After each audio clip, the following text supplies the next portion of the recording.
What's going on, everybody? Welcome to another episode of the Wednesday Album Club over here at Metallurgy, and I'm one of your co-hosts tonight. I'm Marty. Hi, and we got the usual suspects tonight, other than one. Myke, good to see you. Thanks for joining us and filling in for TJ. Of course. How have you been? What's been going on? I have been well. Big weight is gone, and I'm trying to get used to normal life. And yeah, man, I'm doing well. Thanks for inviting me. Well, thanks for coming along. It's been good to get you back for sure. What you been spinning? A couple things you've been listening to leading up to this. Ooh, I get to start? You're starting. You're the guest. So yeah. All right. Well, I grabbed a couple things from the most recent stack. Actually, let me take this plastic off. This is the new Candelabrum album. It's called Transmutations. I don't know if any of y'all are into them at all. No, I've not heard. It's really raw black metal. But they kind of used to sound like Black Celeste, but lately they've been getting way more keyboards and such. So it's a bit more melodic, but it's still really, really, really, really good. I'm super into it. Nice. Do you want me to show all of mine, or yeah, go ahead. Nope, just show them all. Okay. All right. I'll go ahead and get the metal stuff out of the way. This is the new Cosmic. Well, it's not new, but it's a new pressing of Cosmic Church. This is their 2006 demo, which is really, really, really good. It's not quite as polished as some of their other stuff, but it's still really fucking awesome. This was just done on Final Agony, so I've been listening to that a lot, and I will show. Let's see, I've got two here. Which one am I going to show? I'm going to show this. I've been listening to this a lot. This is the new pressing of the Coil box set. This is the Moon's Milk box set, which has their 4 really, really cool EPs.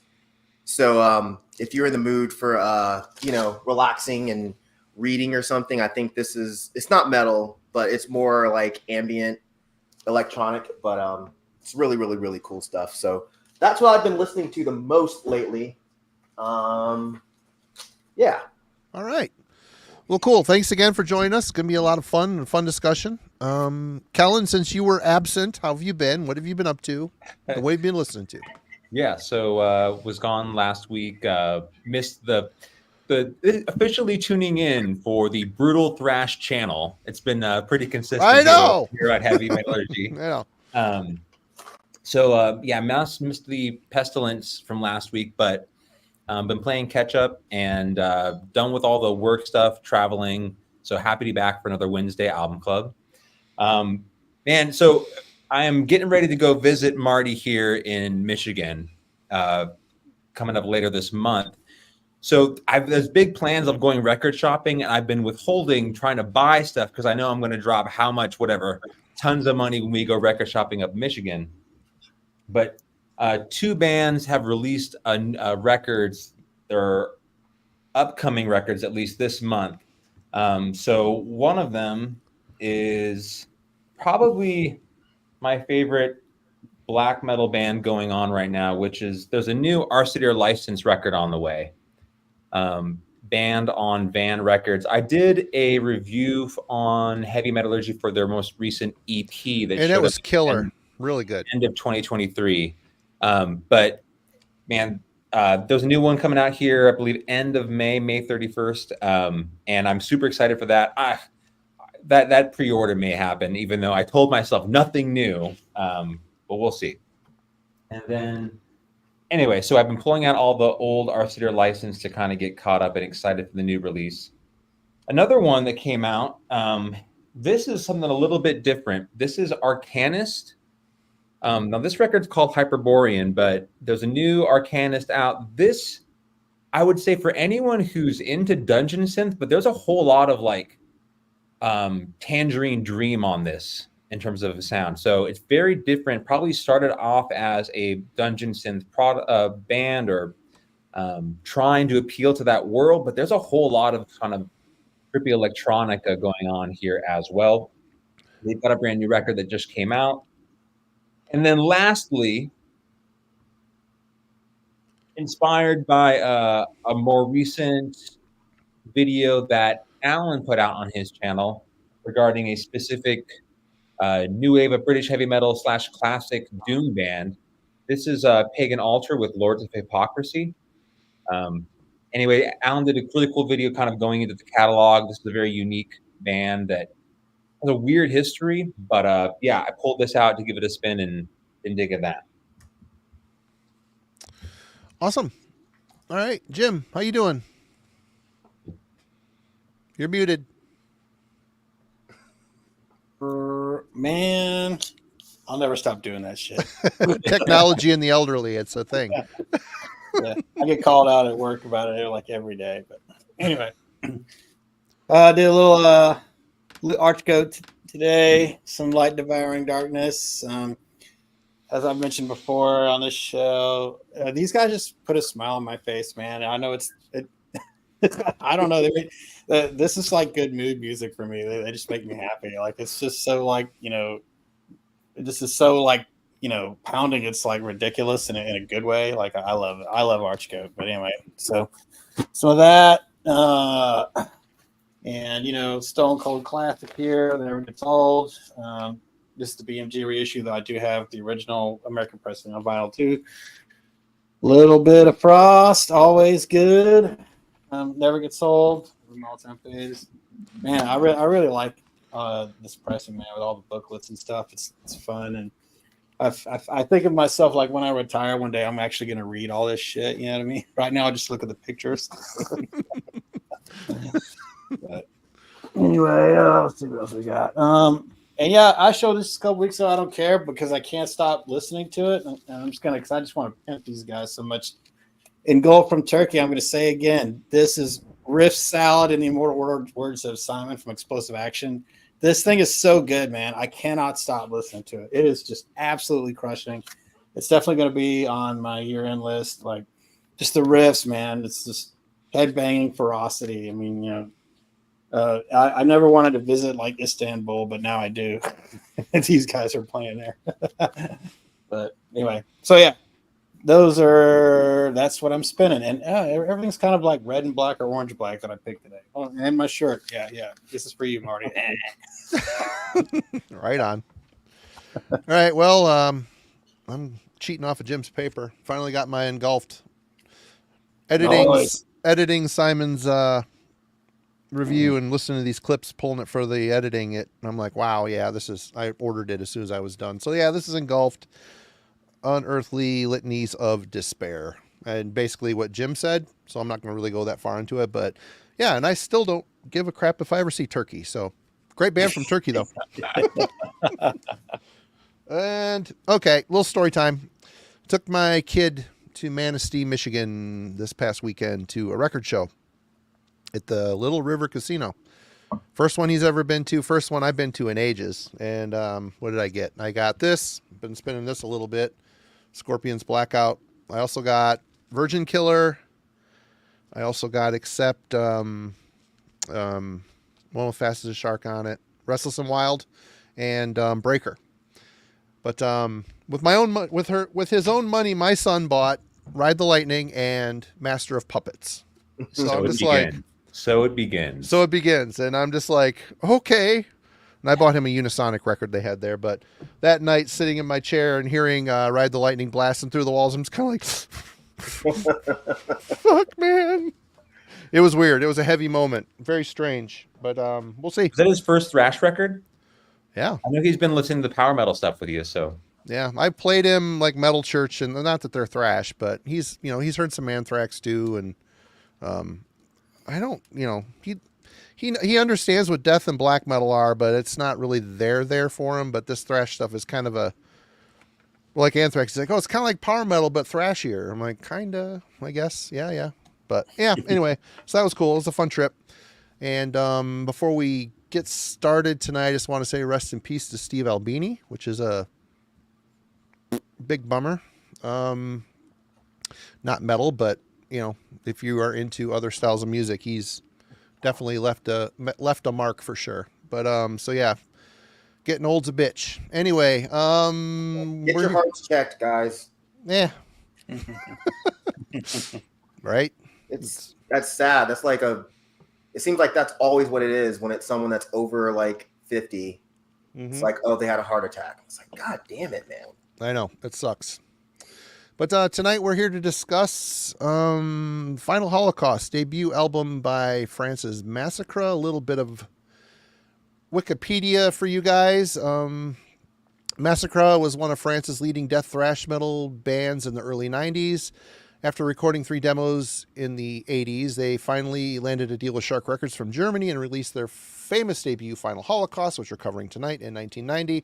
Unfortunately, they found themselves at odds with the label's trend-following attitude, and after 2 successful albums, they terminated their contract in 93.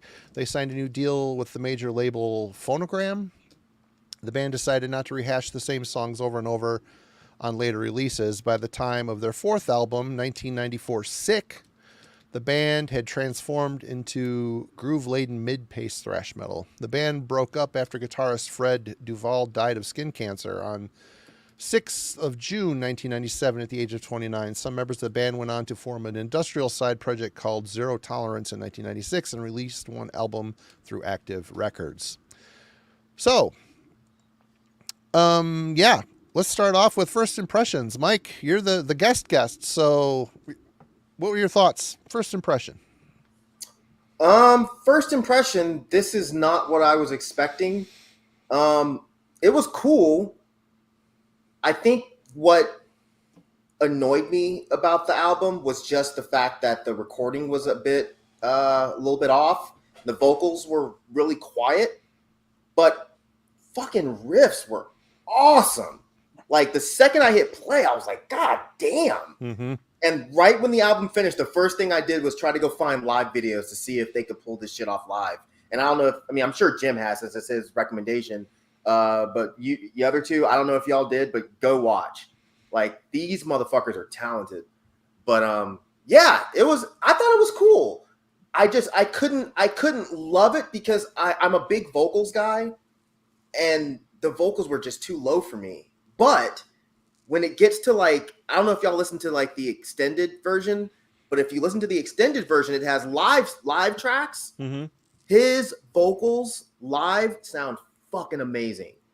I wish someone would do like a cut where they put his God, your fucking ass is in my face. I wish someone would put like those live vocals over this album, but like, yeah, this was something that like I said, I wasn't expecting it, but I enjoyed it. Right on. Kellen. Yeah, so I kind of was expecting this. I think I tuned in for the Pestilence last week to kind of catch up, and Jim had hinted that it was kind of a transition record, another kind of transition record. So I figured, that it was going to be somewhere between that like thrash to death metal, and it did not disappoint. And it didn't, you get that intro, which is like, I think is that the French national anthem? I don't know. It is probably. But it jumps right into a very aggressive kind of death thrash sound and did not disappoint. This is, from the time that I've known Jim, 100% his wheelhouse. So I was on point. As the record wore on, I had a difficult time sort of really digging deep into it, like emotionally sort of connecting with it, I guess. So it took a few more listens to try and figure out that. But I guess the major takeaway, just thinking about all the death thrash that's kind of been, or brutal thrash that has been part of the show, is just how quickly, like from 1985 to 1990, how quickly things in terms of extreme thrash is sort of evolving, right? From Possessed to here we get in 1990 with Final Holocaust. Something I was just kind of mulling over while listening to this record this past week. Right on. Jim. Well, yeah, I mean, I was telling Marty earlier, I couldn't remember who first put this band on my radar. I think it was a mutual friend of ours named Jake up north, but I can't remember. But anyway, I went and listened to it and immediately really loved it. Like, Mike Villain called it in the chat. He's exactly right. These guys, to me, are a mix of Kreator and Possessed, and I love Kreator and Possessed. To take that kind of like, reverb driven, like vocal sound and guitar sound, and then with it, the Possessed had, but like with that kind of like, kind of note-based riff style that Possessed is very famous for. It just makes for a really great combination. And for me, I mean, I'm not sure which version you heard, Mike, but on my reissue here, the vocals are actually reasonably prominent. I on this album, Pascal and Fred, they switch off on vocals. They have very similar voices, though, so it's really hard to tell who's doing what in which song. But for the most part, he has a very, to me, my ear is like a Altars of Madness Vincent era voice. On the next album, they go full in on the Drunen, man. It's Martin Van Drunen on Enjoy the Violence. And actually there's one song on here. It's on Nearer to Death. That song, I think that Pascal sings on that one. He alludes to that because that song sounds unlike the rest of the record. That sounds very Drunen-ish. But that, besides to say, these are all positives, these are all like, great bands to emulate. And, there's, France isn't really known for, a hell of a lot of like death and thrash, that's like, spoken of a lot, but I think these guys, are really, really way up there because they're just ferocious, man. I mean, I wrote it down twice in my notes. I kept writing, I did too. And Savage, ferocious. Yep. Yeah, that's awesome. And that's exactly what it is. It's just got this like, just attack to it. That's like, they're not as technical. They're not as technical as like Sadists or whatever, but in terms of how like Sadists would just beat your head in just like over and over and over. Like that's how this album is for me. And I really like that. It has a great place. And I like how they straddle this line between thrash and death. It's kind of like that perfect, like, transition type of album where these guys were about to lean in more into death, and they do on Enjoy the Violence on the next album.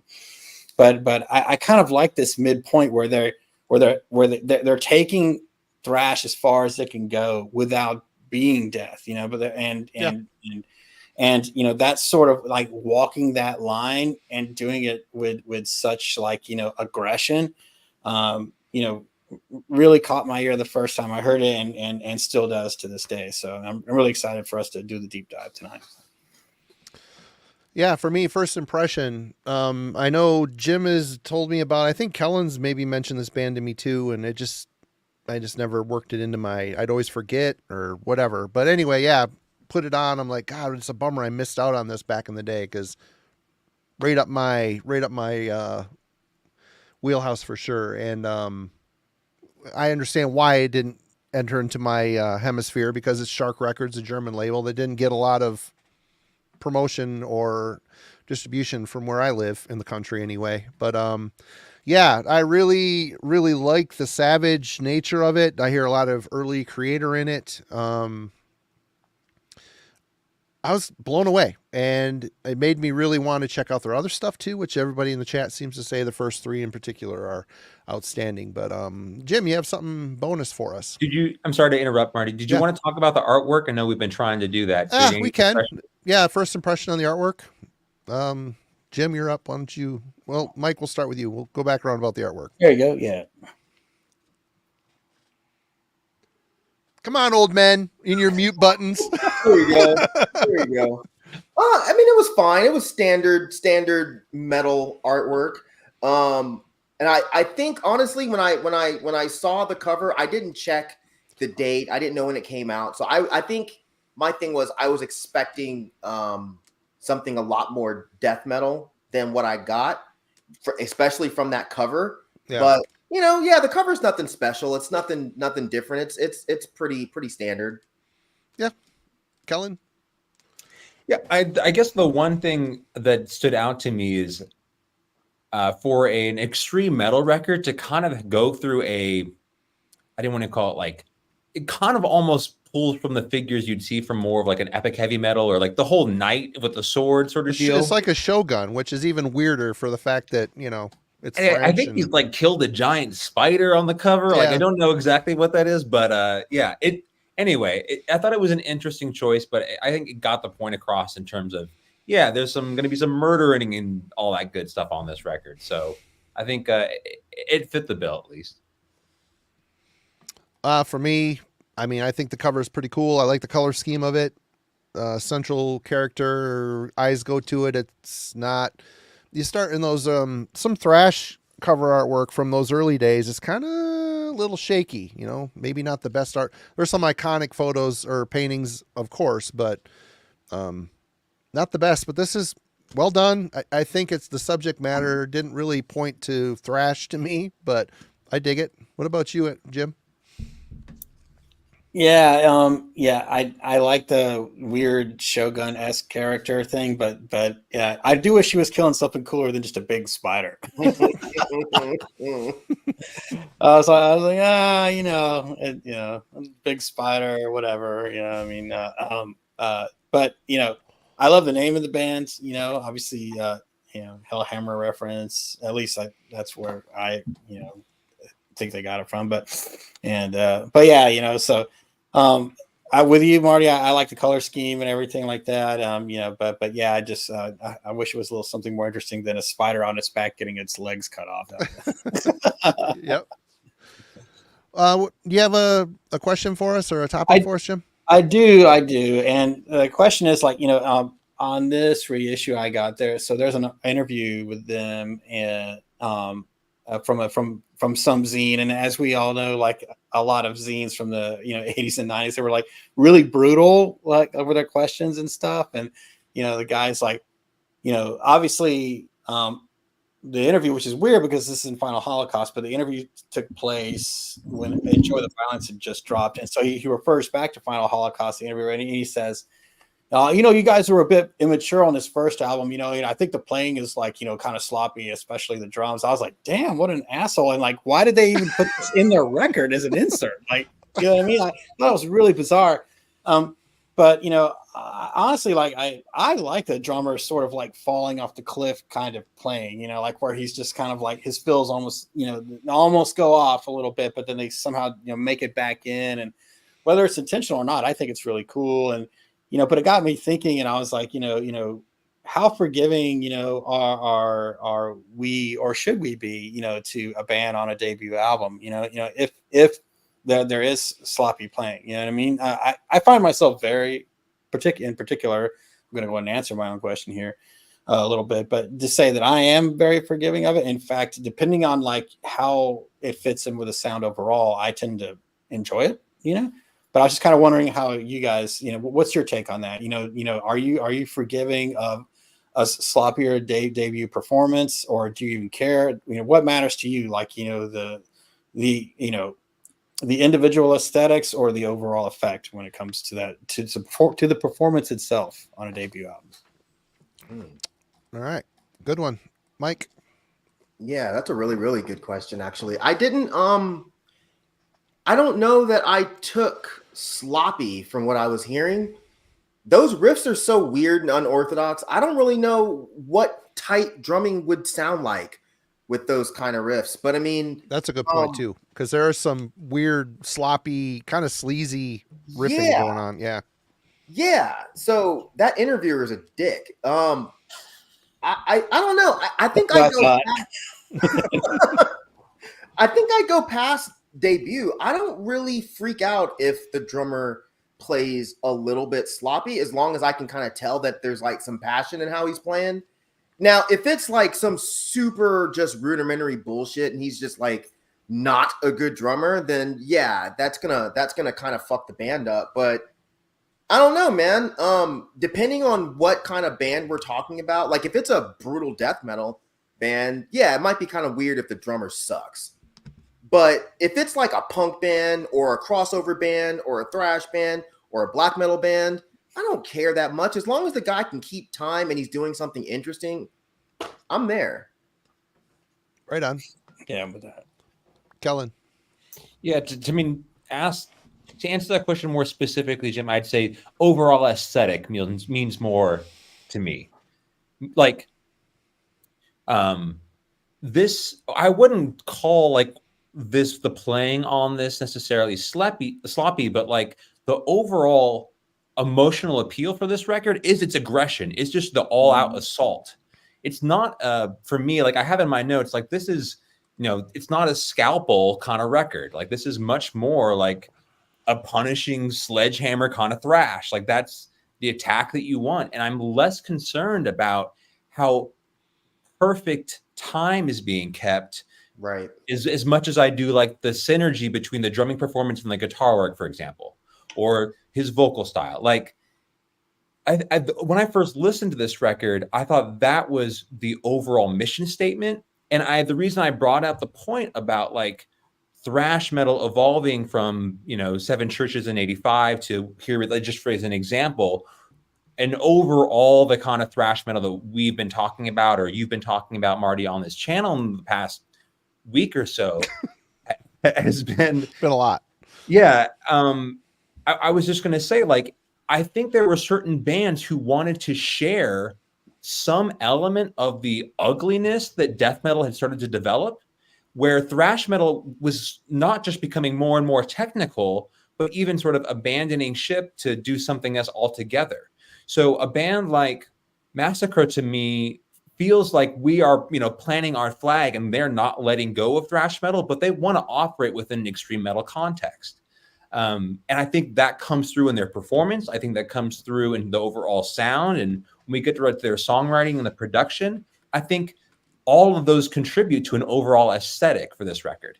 And for me, while yes, I am generally kind of forgiving on the first record and how complex or whatever the songwriting is, even if this was their fourth record, I think as a band, this is who they are.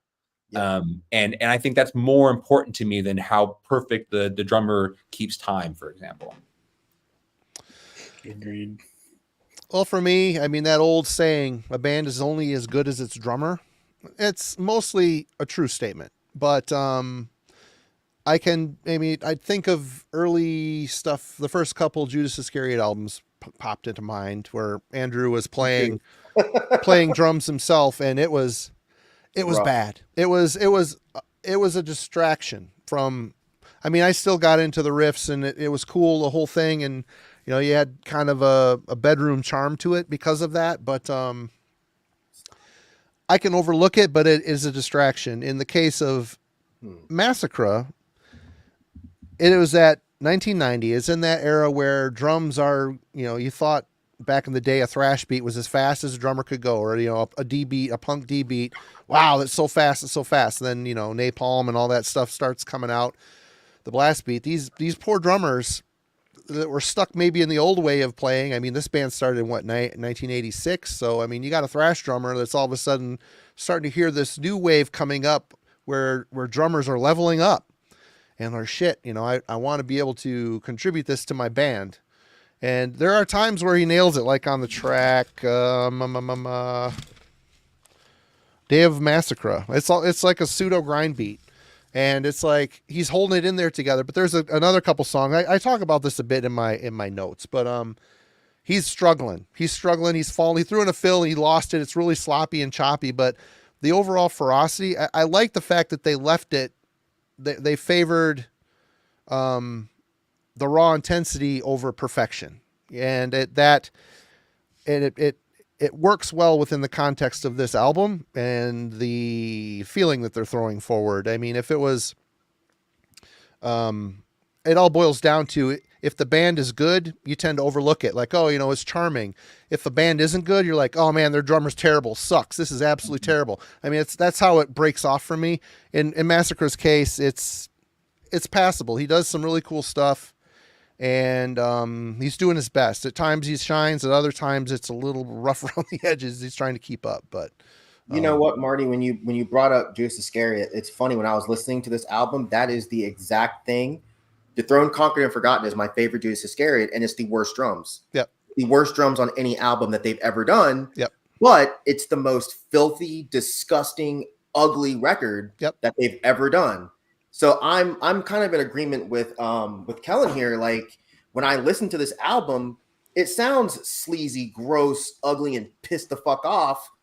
But I think if the drums were fucking triggered and he was doing these perfect fills, it would just sound like totally manufactured. These sound like a bunch of pissed off kids.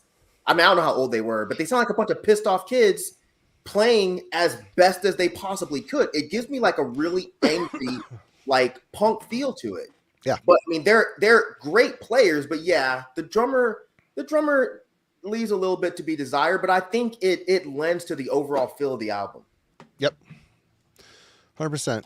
Jim, did you want to, I know you kind of answered your own, but did you want to reiterate, or are you good? Yeah, I mean, I'll just keep it brief, but I will say that, yeah, man, I could care less if it's part of the overall attack and the frontal assault of the band. I mean, you know, Andy Whale from, you know, Balthor, you know, wasn't the greatest drummer, but what he did do was always really cool. He played to his strengths, and he did the same things over and over, and where you wanted to hear those, you were waiting for those moments. And I remember reading somewhere years ago that someone described Balthor as a drunken slayer, and I was like, well, I guess that's actually a compliment, I think. You know, that's what you want to call. I don't get it, but okay. yeah, like whatever. But you know, and I think it was probably just in reference to you know the kind of like sort of off time here and there, double bass and stuff in the drums. But I wouldn't have that earlier both or any other way, man. I mean, I think that adds to the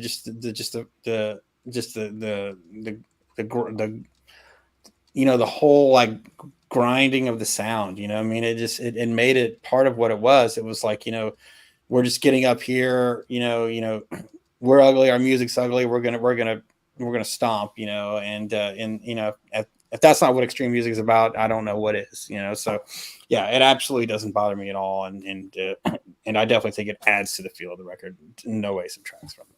So Right on. Well, let's discuss the musicality and composition of Final Holocaust. Mike, we'll start with you.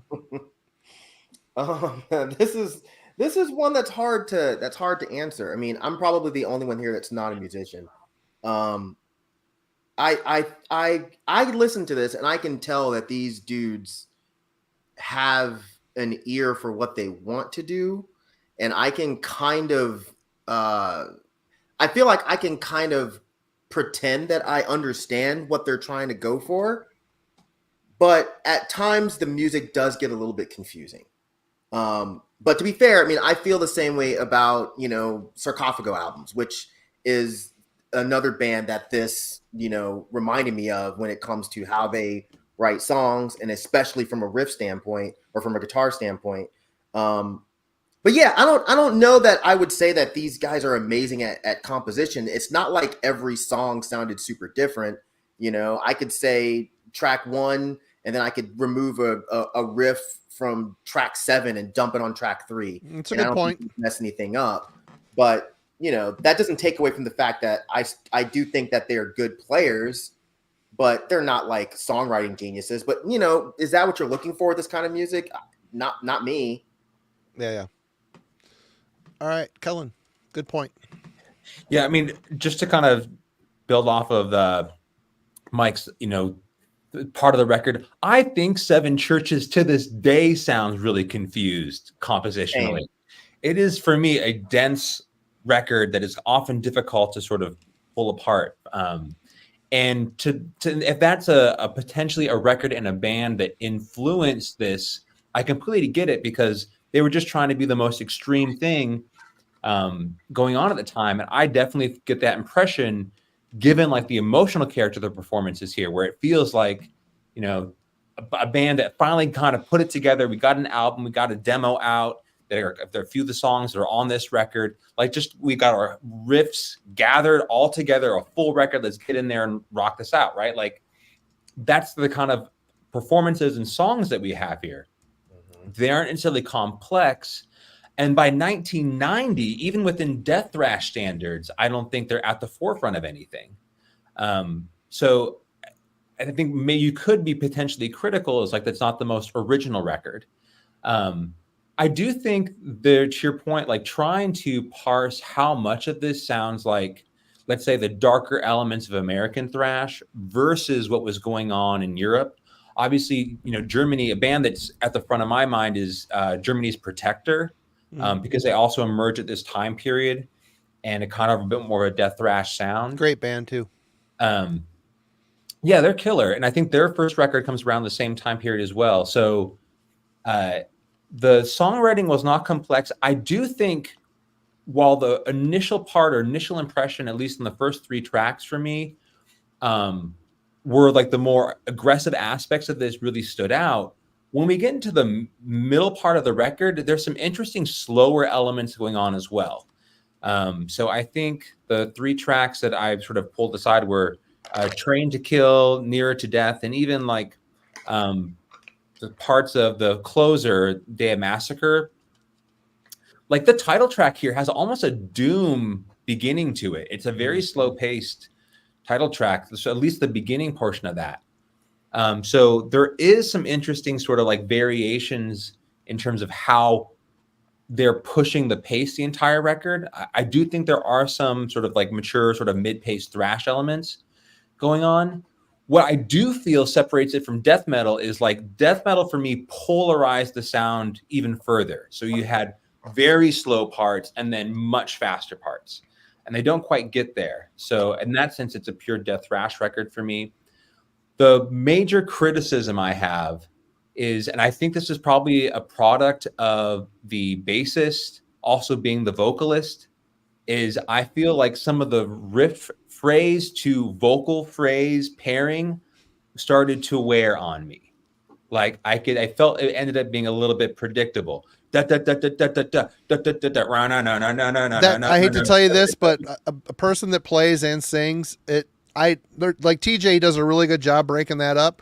I can't, man. I typically tend to follow the riffs. It's just I can't. It's like a drummer. Each leg is a different hemisphere of the brain. Playing guitar and singing, it's easier just to follow the riff. Although it's boring as shit in the long run. But totally get it. And I imagine even in your head, like the melody that you're also playing, you probably want to match the cadence that you have vocally. So I started to pick up on that. And I don't know if, that is in terms of being forgiving on their first record, where I would potentially say like, okay, this is their first time trying to bring those 2 elements together. Maybe as a vocalist on the second record, you see some progression. But that was the one issue I had, is I felt like I could almost predict what was going to happen next in the song. And I have that a couple of times on this record where when I mentioned it being difficult for me to internalize an emotional level, I just felt like, okay, I'm kind of know what's going on. Like I feel what the next riff is going to be, the next vocal cadence, and I'm kind of done with this song. So that was probably my biggest criticism in terms of the songwriting overall. Jim. Yeah, I know what Cal's talking about. I mean, there definitely is a lot of that. There's less of that on the next album, but in some areas, I think it actually works. Like "Sentence for Life," track 3, that song wouldn't be the same without him following the riff. That song, the vocal rhythm and the guitar line going together gives it more power. It reminds me of a Eihwaz Recordings off of Altars of Madness. You know what I mean? Like that same way. David's riding the riff. He's like, yeah, shots, and the riff is like this crazy riff where he's just sliding everywhere.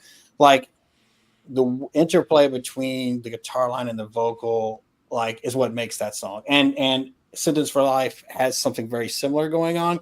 And even though there is, a bit of like they're kind of working together, it gives the song power, and yes, that's something overused can, get tiresome, and they do overuse it. I'll grant you that, but in some cases it works like that for that vocal line guitar interplay on "Sentence for Life." It's one of the reasons why it's one of my favorite songs on the album.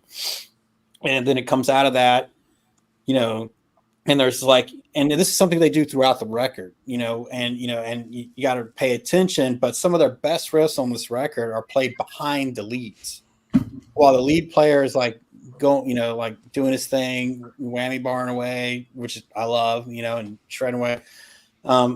they do these really crazy riffs behind it. Like most of them are tremolo picked, and you'll get like a glimpse into like their leanings into death metal, like when those like listening to the riffs that are behind the leads on every song, and to me that elevates what I view as their compositional ability, because a lot of times, and I'll even say this as a old former songwriter, musician, whatever, like I didn't care so much about what was going on behind the leads as much, you know what I mean?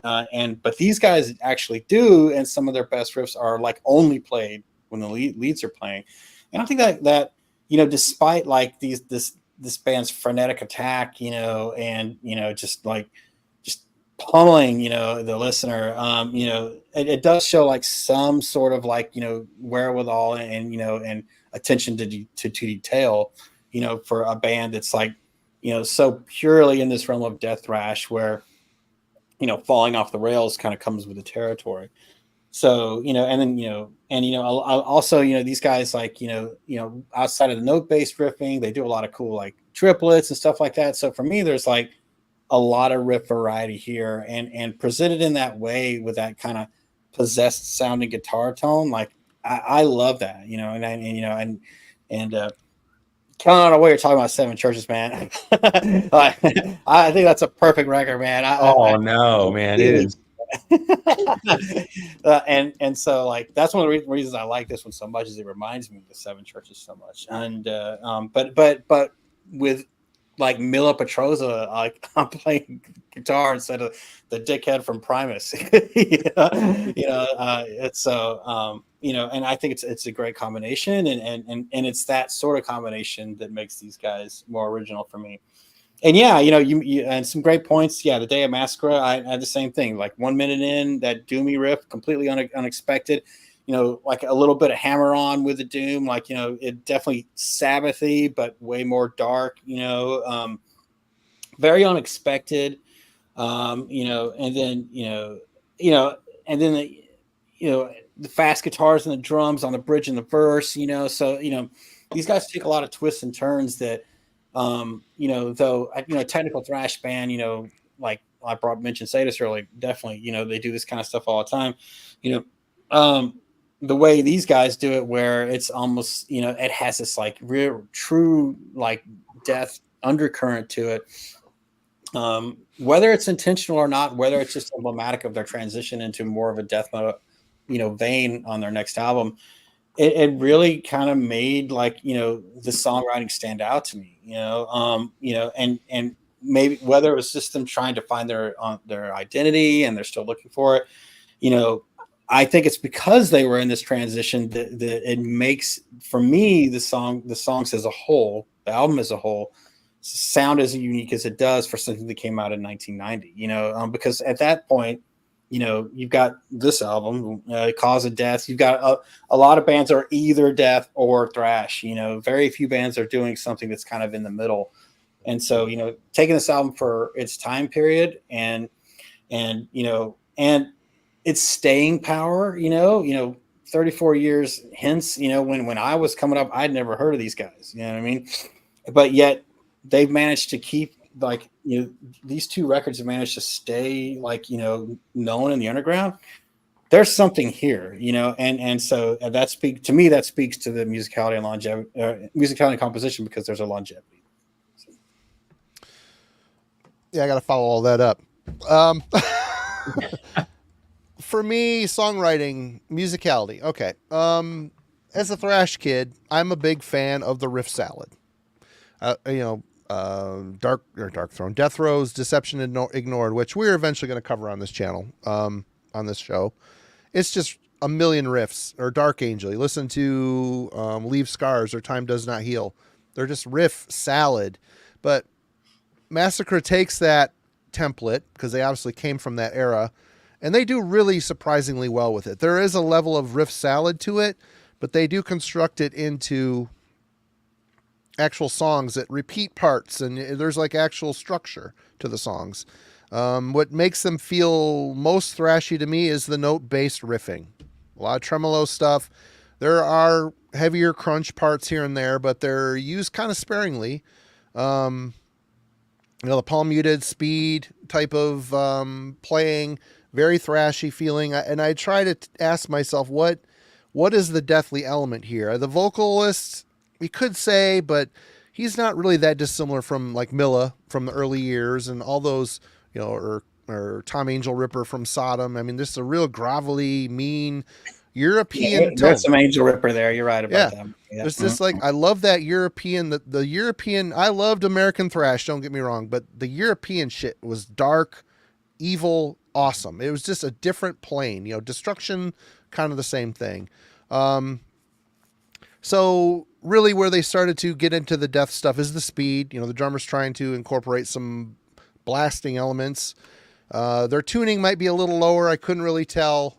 And the overall production, it's a very live production. It's an organic sound. It's got some depth and dimension to it. So we'll get into that here in a minute. But so yeah, all that, the songwriting, they crafted some good stuff.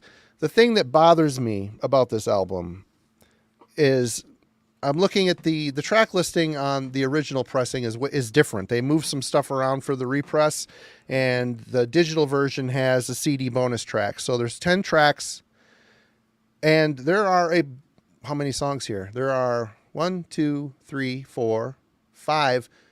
songs that are over 5 minutes long, which for thrash songs of this ilk, that's a lot. It's a lot. It's kind of dense. I mean, the 9 tracks on the original pressing is 45 minutes, 19 seconds.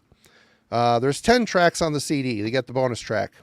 So you got an album that's right around 50 minutes. And for me, towards the end of the album, I'm feeling it. I really love how it starts. And they even intermix some of the slower stuff. They mix it up the best they can. But I think Kellen's right on the vocal delivery is so rapid fire, intense, kind of following the riffs. You get 50 minutes of that. It starts to, I kind of want to hear a different formula thrown in, something a little bit different. They do it a bit.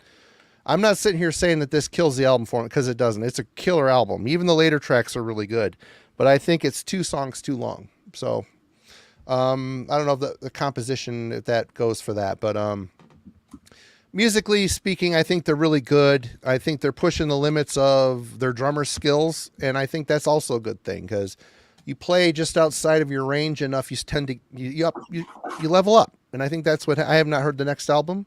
I don't know if that gets fixed, but yeah, those are my thoughts on that.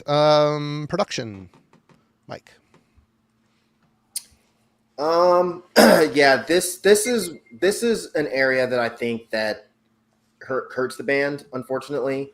I don't really think the production was great. I think that if this album was recorded in a better studio, I could pick apart what's going on a bit more, and it may not sound quite as confusing. When I listen to something, that's sort of similar, like we've already talked about Kreator, or if we're talking about, Demolition Hammer or something like that, I think their production was a little bit better, and I can understand a bit more about what's going on. But I think that the production on this album, I think the type of playing that they're doing, that, as you guys call it, the riff salad, I think that the production hurts that, because I can't really tell what the hell's going on. And I listened to, you asked this earlier, Jim, I listened to the original version first, and I could barely hear the vocals at all. Then I went and listened to the remastered version that had the live songs on it, and it definitely sounded better. But that's what I listened to, Mike, and I thought the vocals were good. I mean, I could hear them. Yeah. Maybe it's just, I guess it's just me then. Maybe it's just maybe. But I'm listening to them on cans, on the bigger headphones. I don't know. Were you earbuds? Maybe, I don't know. No, I was doing the my regular stereo, because I was right working. On. Maybe I'm just getting old. My fucking hearing's going out. I don't know. All those years in basements as a hardcore kid screaming your brains out. Yeah. You fuck your hearing up. Yeah. Mine too. Mine's fucked too. So whatever, This is like step 1, acceptance, that I'm going fucking deaf.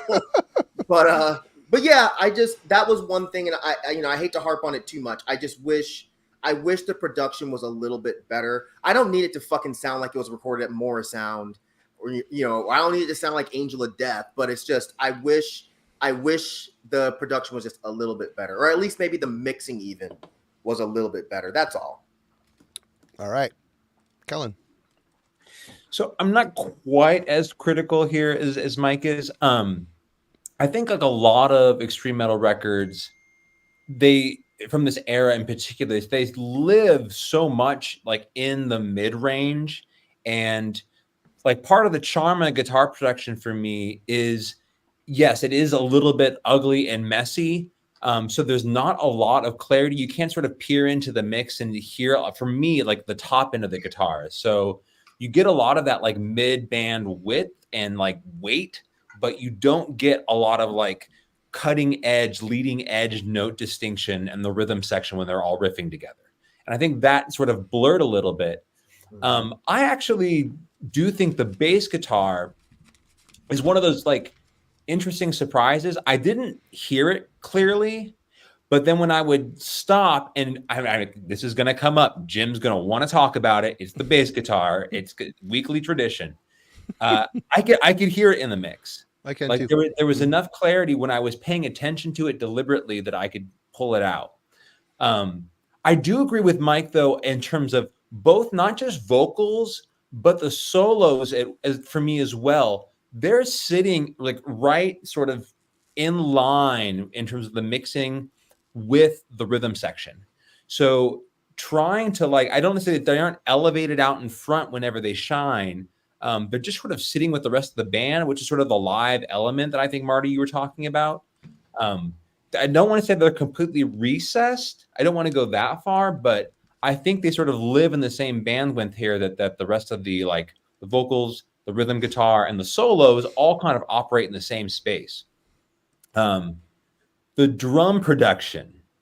So it's some chonky drum production. I love it. It's like kettle drum, war kettle drums. I yeah, it's for sure like the rest of the band, and then there's some ogre hitting on an oversized drum kit. So like the scale of the snare and tom seem like disproportionate, and that goes all the way down to the kick drum. It sounds to me like I'm, just for your sake, Myke, I'm not a musician either, so I let Jim and Marty flex on all that. I'm not a musician either. I play guitar. That doesn't mean shit. Whatever, that doesn't mean anything. Star rhythm guitarist, the glorious dead. I might as well be up there wearing mittens on my hands, but I'm playing. Same whatever, dude. You are a riff meister general. Yeah, definitely. No. All right. Well, back to the lecture at hand. Yeah, Here. no more modest Marty. Yeah, the kick drum to me, when they mastered it or mixed it, probably in the recording, it sounds like it's been sort of padded. Mm-hmm. Like when you'd add some additional sort of, I don't know, whatever you put inside the drum to sort of dampen the impact. It sounds like that to me, which in my interpretation also can lead to some degree of it feeling a bit delayed relative to the rest of the band instrumentally. Like it doesn't snap, like even like a processed, whatever triggered drum, you hear that first sort of initial click and it sounds off. Here, you don't get the impact immediately. You get the sort of reverberation that happens to the rest of the kick drum. That right there is the difference between old school recording and modern. I mean, that's one thing Scott Burns and the Morrises did at Morrisound. They revolutionized triggers. Right. So you can hear the click, and everybody's so accustomed to hearing that snap, which is typically not authentic unless they really put the mic up there in front to get the beater. Yeah, I mean, what you're hearing is probably, like I said, I think it's a very organic production because it sounds like an actual drummer in a room beating on a shitty kick. Sure. No, I 100% agree with that. I do want to double down on the sense that like it doesn't have that sort of dampened sort of, I don't want to say like, I don't know how to saturated sort of drum sound for me. You don't. That's one of those things where outside of just it feeling outsized relative to the rest of the band, I think texturally it also was a very interesting or dominant feature in terms of the drum sound when I was listening to this. you hear that like single pedal, and it's just like boom, boom, boom, in a way that sounds like it's operating in a way that's distant in terms of its depth relative to like what the bass guitar is doing. There's like a missing space there. So I thought the drum production was, to your point, like a hallmark that stood out relative to the rest of the band going on here. All right, Jim. Talk a lot. I got to pee. Your music's on. Oh, no, it's not. Okay, I'll be right back. Yeah, excellent breakdown, Kellen. I'm not even going to come close to that. But well, first of all, I like the production. I like that it has a very sort of an elevated demo quality to it. And I like that it's, the guys in the chat were talking about how mid-rangey it is, and I completely agree. It's very mid-rangey. Not a lot of highs in the EQ, not a lot of low end EQ, but I like that place where it lives. As as we mentioned before, Seven Churches, that's another album that's very mid-rangey. Altars of Madness, one of my favorite albums of all time, very mid-rangey record. And I love that about this record, because it kind of, it kind of puts the music, to your point, Kellen, including the drums, maybe even especially the drums, in this sort of fog. You know what I mean? Where what I feel is one of the greatest thrash albums of all time, Extreme Aggression by Kreator, there's no fog there. It's very, very clean. You know what I mean? It's perfect, and for that reason, it works on that album.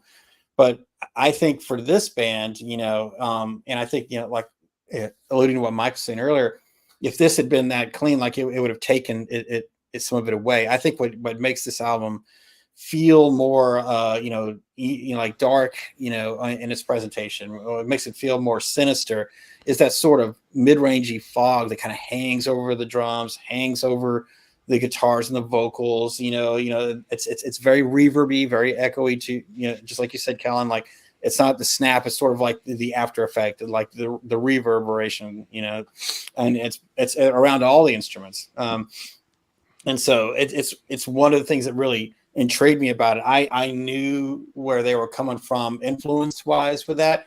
And I feel like whether it's intentional or not, maybe they just had to, bang it out, and they got this really live sound, which, if you go to see a thrash metal band around this era, that's kind of what the sound was like.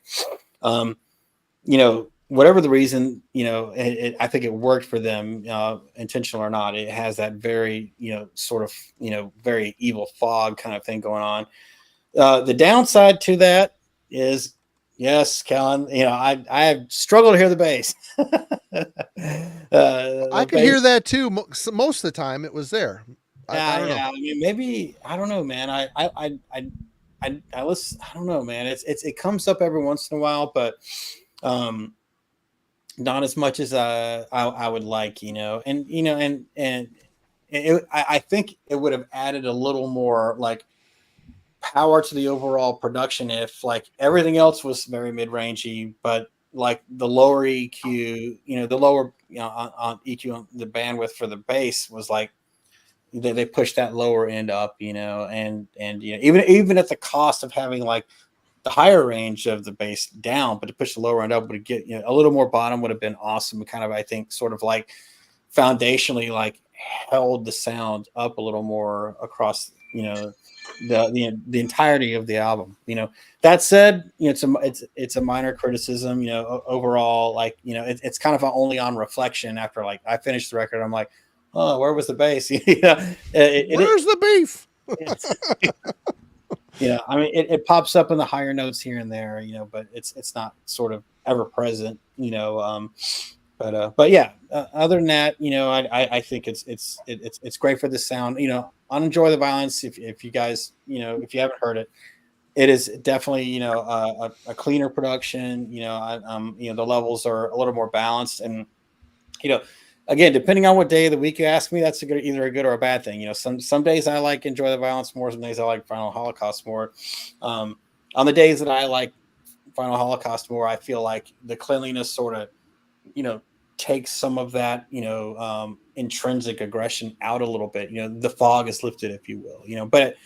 But on the other days when I, like enjoy the violence more, it allows for that real death metal, influence of theirs to shine through, and it has a foreboding quality to it that this album doesn't really have. Where this album is just crush your skull. That one's has a little more like, well, just like as all death metal does, it's crawling from the ground, up behind you, about to grab you by the neck, So not to say that it isn't pummeling as well, because it is.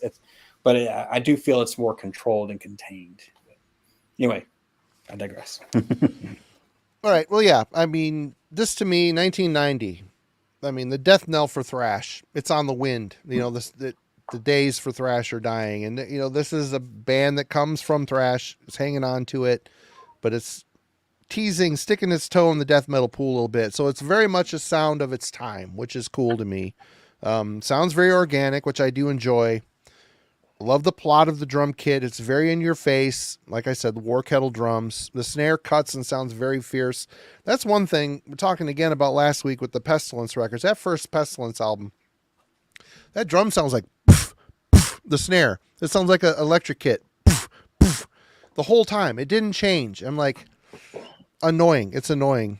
Oh, Dad, she hasn't seen you all day. You've been working. Now she just wants some more treats and give you some love. She just took a shit and she fucking stinks, man. She wants you to make sure the ass is clean. God, she smells so bad right now. The guitars for me are a standout. They're really sharp and excellent tone. There might be a bit of that. I didn't think about it. The Possessed tone a little bit. I don't know. I dig it. I think it's a little bit more bite on the Massacra album than it does on the Possessed. The Possessed is just so rounded out, smoothed out sounding. It sounds great. I love it. But I think Massacra's got a little bit more teeth to it. Overall, good. Low end for depth and dimension on the album, which I wasn't expecting. The thrash from the 80s has a very trebly tone. There's like a lot of mid-range on this. It brings a little bit of fullness, which is great because a lot of these riffs are note-based. There isn't that heavy detuned crunch to add to the depth, but they got it somehow in production. In the mix, I'm surprised. I'm listening to this on Spotify and I hear the vocals really good. I don't know. But I liked where the vocals were, and I love the guy's voice. He's super demonic, evil, good European. Oh, Kellen's shit freaked out again. All right, that's all good. Yeah, half of you froze, and the other half is still moving. Here it's happened again. All right, I'll leave and come back. Like a conjoined twin. Okay. Yep, that's it. Let's talk about favorite, least favorite songs. Mike. Okay, so I have three that really jumped out at me. Of course, this is cliche and kind of cheating, but the opening track, Apocalyptic Warriors, was fucking awesome. Great song. Fucking awesome. Like, they dumped some of their best riffs into that song. And I'll go ahead and get this one out of the way. The Day of the Massacra. That's been mentioned already. I mentioned earlier how quite a few of the songs, it just felt like the riffs were a bit samey. You could take a riff from here and dump it on this song and it wouldn't make a difference.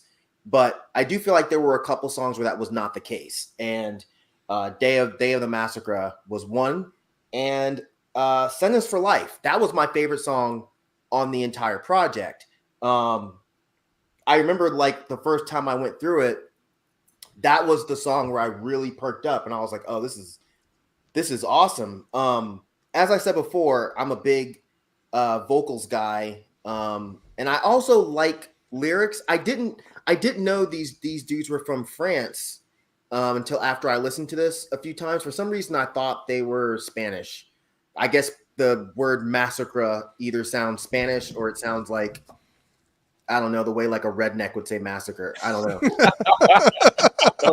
I didn't know they were French until like maybe day before yesterday when I was listening to it again. I was like, oh, these are French guys. And David in the chat mentioned, is this the only, does anybody know any other French bands like this.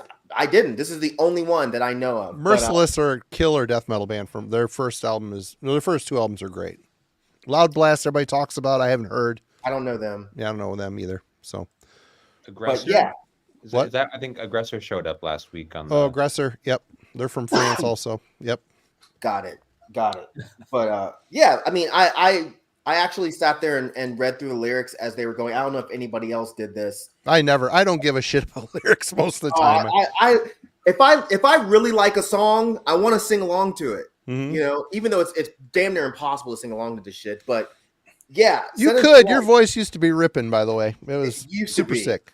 It used to be. I'm the same way. I used to be able to do it too. I don't know if I could do it anymore. But Jim, as the person that's listened to this the most, can you explain what the fuck is going on in this song? Like, I can't tell like what perspective the lyrics are being written from. Were they kidnapped and then they escaped and then they went and told the cops and the cops were like, we don't care. I don't know what the fuck's going on, but I kept reading the lyrics even after the song was over, and I was like, I want to figure this out. This is like an Agatha Christie like mystery. What the fuck happened here? But those are my three favorite songs. I can't really say I had a least favorite. If I had to, I'd say the very last song, and I forgot to write it down. But the very last song before it gets to like the live versions on the reissue. That was hold on, I got Beyond pages. the Prophecy, the bonus track. Yeah, that's a bonus track. Yep. Yes, that's a bonus track. So maybe that's why it wasn't great. Yeah. I didn't know it was a bonus track. That was a but CD yeah. only bonus track. That makes sense. I didn't love that one. It just sounded a bit dry. It sounded like maybe some throwaway riffs that they didn't really care about because they weren't quite as good as the others. But that was the only one that I didn't really that kind of bummed me out a little bit. The rest of these were pretty awesome. Right on. Kellen. Man, okay. I just keep on thinking, oh yeah, that Massacra record. Cletus, get your Massacra record. Massacre, man. Yeah. Make America Great Again. Yeah. That's hilarious. Okay, so favorite tracks. Cletus. Sentence. Okay. Sentence for Life is one of my favorite. I think that one was the first record on or first song on side A that really grabbed me. It's one of the faster tracks here. One of the things that I kind of noticed when Marty mentioned sort of the song length, I kind of enjoyed some of the longer songs here. So Sentence for Life, Train to Kill, and The Day of Massacra, it ends the record. It's a great closer. And I went by Wait a minute.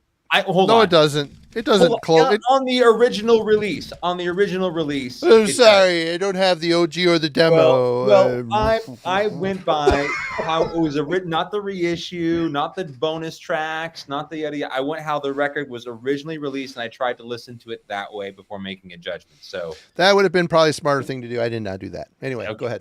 Well, anyway, so those three tracks for me were my favorite. I agree, though, and in terms of why it was difficult for me to emotionally sort of grab this record was because by song Nearer to Death, when that song came on side B, I had started, which is not a bad song by any means, but it's when I first really felt worn out on this record in terms of that vocal refrain and riff combination. So I agree with Mike. There's no real egregious sort of shortcoming or failure on this record. I do feel though, overall, there's not enough sort of diversity or potentially what a great record needs are 3 or 4 major pillars to ground it. And then you sort of build ancillary tracks around to sort of provide a little bit more depth or carry the record through. I didn't get that on there. There's not enough sort of differentiation between the songs. So while those are my 3 favorite tracks, probably the overall shortcoming in terms of track listing or songs is just there's too much of the same thing going on here. I can agree with that. Jim. Fuck you guys.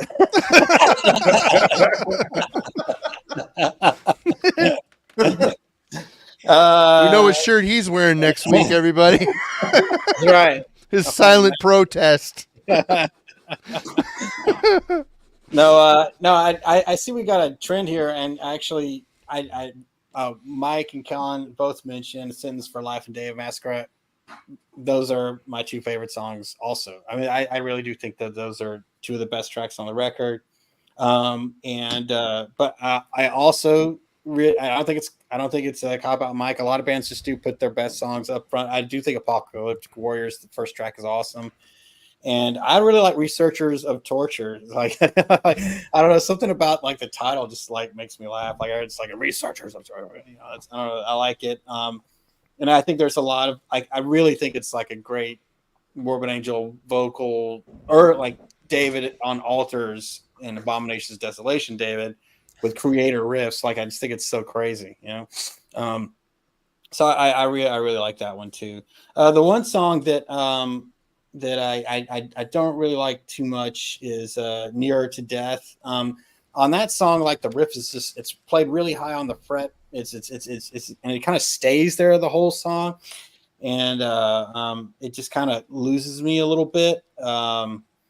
But you know, that said, about 2 minutes in, you know, a cool note bass riff comes in that's interesting, and it kind of, you know, carries it. But yeah, as we're saying, you know, nothing egregious though. Like, even that song I'm fine with. It's just not one of the best. I'm not really a fan of that one or Eternal Hate.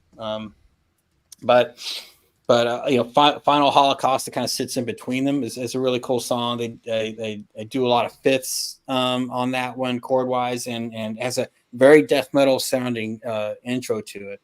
So you know, the title track is a really killer one. But yeah, Day of Massacra. I mean, man, that one has, you know, as we've mentioned already, you know, the riff variety, the doom parts, the triplets at the beginning. I love triplets in thrash, and they're played here with perfection. So yeah, lots of great headbanging moments on this record, you know. But yeah, so yeah, I think if you haven't heard this, you know, I would absolutely recommend Sentence for Life and Day of Massacre to be the two tracks you check out. So. All right. Well, for me, I gotta say, I really like this band when they're faster, or just outside of their skill set. I like that unhinged type of ferocity, and the first 3 songs on the album for me are they nail it. Apocalyptic Warriors, I don't much care for the intro. It feels completely out of place with the rest of the album for sure. Yeah, I always thought it was the French national anthem too, but we were schooled. Mike in the Mike schooled us. Yep. Yeah. Where are we at here? The song follows Most Savage, thanks to barbaric yet melodic riffing, mostly note based. A lot of alternate picking, type of palm muted stuff. Unrelenting thrash beat, nearly falling apart, makes it feel more chaotic than it is, which I dig that. Researchers of Tortures, speed suits the band well. That's what I said earlier. I like the urgency mixed with tempo changes. It gives it an energy. It makes it exciting. Sentence for Life, pseudo grind beats enter the drummer's repertoire, but seems to be just outside of his skill set and comfort level. I like this sense of sloppiness. They opted for pure rage over perfect playing, and it indeed heightens the fiery spirit of the album. War of Attrition, memorable riffs that slide loosely around the beat, giving this track a shot of thrashy sleaze. Varying tempo shifts keeps this one unpredictable. Nearer to Death. That's the kind of band I want to form. I want to form a thrashy sleaze. Or a sleazy thrash band. I'm not sure which. Nearer to Death is one of my least favorite on here. It's a good song, but there's a feeling of sameness in the riffs. Plus, they try to get too much mileage out of the primary melody line, making this one feel like a bit of a slog. That slog goes over to Final Holocaust as well. It's like a 5-minute, 39-second long track. It's mostly mid-paced, and it just a lot of interchangeable riffs. It's not a bad song. It's just I want more energy out of it. Eternal Hate, short ripper with adventurous song structure. Day of Massacra should have been the closing track. I guess it was. So Yeah, it is on the original press, and Train to Kill was actually on the first side. So Yeah. it's kind of weird. Like the reissues are completely all out of whack. I mean, really, Train to Kill, Beyond the Prophecy, and the track listing that I have. I mean, their closing tracks, enthusiastic, but puts the album around 50 minutes, and it's too much. And I would have much rather heard Day of Massacra, left it with that mission statement, and moved on to the next album, or put the Train to Kill and Beyond the Prophecy on a 7-inch or something else. But yep, I mean, my complaints here are minimal. I mean, the couple songs you hear that slog on, yeah, but it's still largely a really, really solid album for me. Judgment, final thoughts, Myke. Final thoughts. I like it. I can't say, sorry, Jim. I can't say that I'm going to return to this. I feel like if I get in the mood for something like this, I would probably just put on, Kreator. I'd probably just put on Sarcophago, to be honest. I would not put on Possessed. Sorry again, Jim. But I'm gonna listen to the albums after this though, because that is one thing for some reason my dumbass did not think to do. I like this, and I don't know why. I just assumed this was their only album. I don't know why I thought that, but I am definitely gonna check out the albums after this because I'm curious how they progressed, because they're really interesting players. So yeah, my overall judgment on this is, I feel like if you like Death Thrash, you're gonna like this. They're cool players. The way they compose songs is interesting, and it's fucking weird. It's really weird.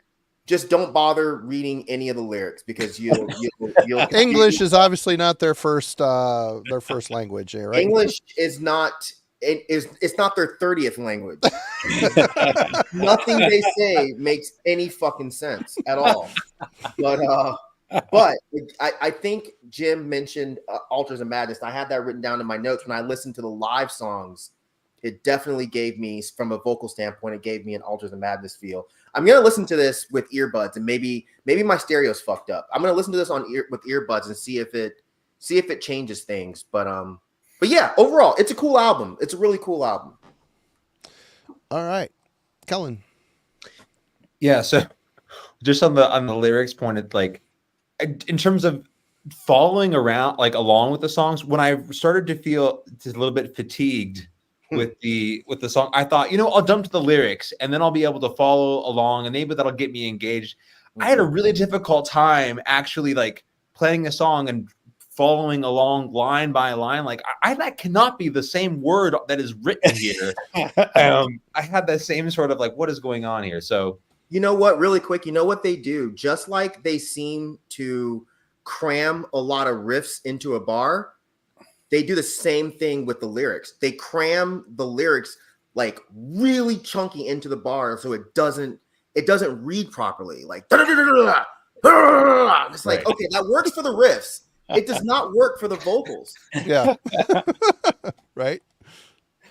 Okay. Sorry, well, no, it's all good. It's all good. I'm glad I when you mentioned that, I was like, I had the exact same. So yeah, I actually did get a chance to listen to Enjoy the Violence a little bit, and I actually think I'm gonna like that record more. Now this, I would say, if you are a connoisseur of this style, like, you're gonna love it. It did remind me, I had the same when we did the Blood Feast album review. I had a similar sort of impression in terms of like the content on this record. I want a little bit more, I guess, clarity going on, and this is really just sort of blunt force trauma. So Enjoy the Violence, I think, is a record, if I was given the choice, the first one I would pick. And then if I potentially wanted a little bit more of something, I guess, sloppy, this one would by comparison is another one I would grab. I liked listening to it. I'm glad I spent some more time with this band instead of just kind of breezing past like, oh, there's other bands I can check out first. One of the best parts of the album club is like everything that may be third or fourth or fifth on my list, like I'm forced to listen to it and end up coming away with a little bit more knowledge. So yeah, I'm definitely, if I were to go see this or Enjoy the Violence, I probably would grab their second record. But if you're a connoisseur of brutal or death thrash, check this out. Jim. It's interesting, Mike and Kelly, to hear you guys, we're talking about Enjoy the Violence. I think most people actually prefer Enjoy the Violence. Like most people, I think it's even on archives. I'll have to double check, but I think even on it's archives, got a higher rating. It's got a higher rating. Yeah. So, and and even with me, you ask me on a different day, sometimes I like Enjoy the Violence. Like they're very neck and neck for me, but I do think that if you're, you came up later, which I know you guys are younger, and I know you did, you were more in the death metal era, you know what I mean? I can see how like that is going to have more of an appeal for you, you know what I mean?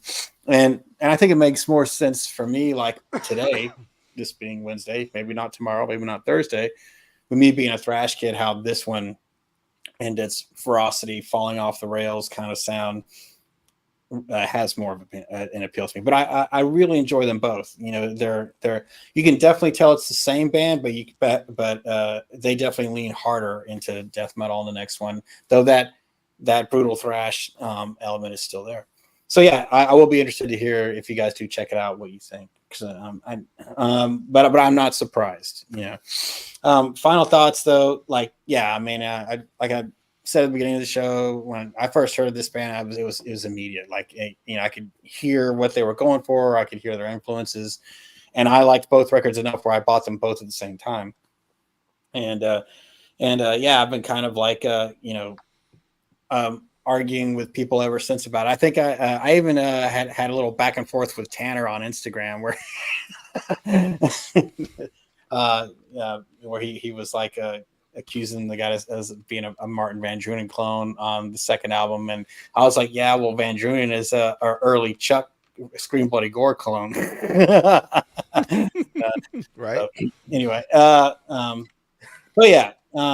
fun stuff. These albums, they're both, to me, 8.5s all day. I still love them just as much as when I first got them, and I was really glad we got to talk about them tonight. So, yeah, for me, again, it's one of those that slipped under the radar all these years, and I like it. If I saw it in a store at a good price, it'd be coming home with me. I think the first half of the album is stacked with so many rippers. It's hard to deny the conviction, the passion behind it. I like the style. I like the sound. I think it's a solid 8 for me too. I mean, am I going to scour the internet, try to find? No, I'm not going to do that, but it'll enter my collection at some point, and I might even check out some of the later ones as well. But yeah, thanks for picking it, Jim. It was a good one. You turned me on to something I hadn't heard, which is cool. But OTJ is out on break here for a couple weeks, and Mike will not be able to join us next week, but I think we are going to have him pick our next spin. So, Mike, what kind of what you got for us, Mike? What mess are we getting into here? I really, really, really hate that I'm not gonna be able to do this next week, as I'll be in Virginia for work, but I will be hopefully in my hotel room by 9. Well, if you are, you could actually do it. You could do it on your phone. Oh shit! You know what? I could. Ah, I will message you earlier in the day. I won't invite anybody then. We will plan on you being here. I would really want to sit in on this just because I talked to a lot of people about this album and I've yet to hear anyone that's ever fucking heard of it. But it's do y'all know the band Crystal Age? Yeah. Fuck. Well, the other two? Mike, I don't. So. I have the cassette. It looks like the Nocturnus Thresholds cover. I can't remember. Yeah. It's a great record. Yeah, well, shit. Should I pick something else? No. Okay, good. Because I don't want to. It's called Far Beyond Divine Horizons, and what it is, it's two of the dudes from Hammerfall, and one of the guys from Liars in Wait, and I forget what band the other guy was in. But I can look it up real quick. I got my thing up here. Crystal Age. Oh wait, yes, I have seen this. Okay. Have you listened to it though? It's no. Good. Yeah. It's insane death metal. It makes It's the weirdest shit. It's all over the place. And the reason I want especially Jim to listen to this, because it's riffs all over the fucking place. Like, Yep. the riffs are fucking insane. They don't stop. And I'm still amazed that the dude ended up doing Hammerfall after this. But this is the only album they ever did. I think it's amazing. It's one of my favorite death metal albums of all time. So and the vocals are batshit. They're absolutely batshit. So I'm really, really, really interested to hear what you guys think of it. So yeah, Nice. that's the Sounds album. interesting. Yeah, I'm intrigued. Sounds cool. Dimension Zero. Thank you, Devin. Yes, he was in Dimension Zero. That's the other band I was trying to think of. I dripped chemicals on it accidentally. Yeah. That album's so good. It's so good. It's a great record. It's great mellow death from Sweden. Great shit. Is that what you call your stuff, Marty? Chemicals? Oh, I had it out in the shop and I dripped some cleaning fluid on it and it screwed up my case, but Yeah, cleaning fluid, right? it's a cleaning. It's cleaning. Yes. Very clean. Awesome. Good pick. Well, we will plan on you then in case something disastrous happens, but hopefully that won't happen. And yeah, you can even use your phone to get on. I'll have my iPad, so I didn't even think about that. But yeah, if I'm in the hotel by then, I would absolutely love to talk about this album with you guys. And if you're not, we'll assume you're playing bowling with your colleagues. Being miserable, yeah. He'll be in his hotel room charging porno channel to his company account. Anarchist porn, if that's a thing. That's right, anarchist porn. Well, awesome. Myke, thank you again for joining us. It was great. Had a lot of fun. And Kellen's good to have you back. Jim, as always, lots of fun. Good pick. We'll see everybody. Oh, show notes. Friday. Darcy from 6 Strings, 9 Lives, and Metal Mickey will be here. We're going through the entire Testament. We're on our thrash kick still. We're doing the thrash thing. Going through all the Testament albums, ranking them and talking about them. So I'm about halfway through it. Get a little tired of listening to Testament, but I can do it. I can do it. Yeah, thanks everybody in the chat. It was good to see you, and we will see you in a couple days. Cheers. Myke, don't hang up.